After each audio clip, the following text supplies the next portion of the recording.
use of the Welsh language can play a part in our lives in many ways, including technology. This video will explain to you how to use a tool in Microsoft Office to help you understand the meaning of some words. When you start using the Office Welsh Language Interface Pack, some words may be unfamiliar at first.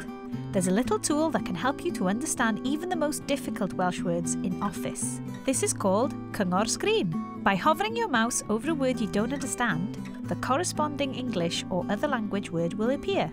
In order to implement this, follow these steps, but only after you've installed the Welsh Language Interface for Office. You can visit our website and view another video showing how to set the Microsoft Office interface to Welsh.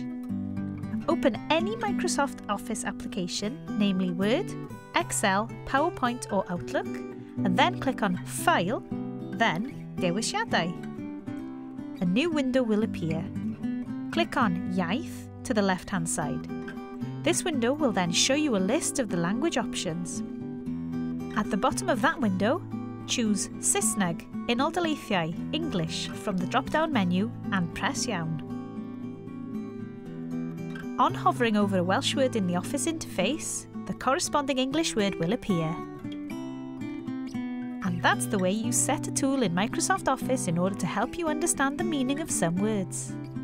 Doing the little things and increasing your use of Welsh with technology goes a long way, and you can find more videos giving further instructions on our website.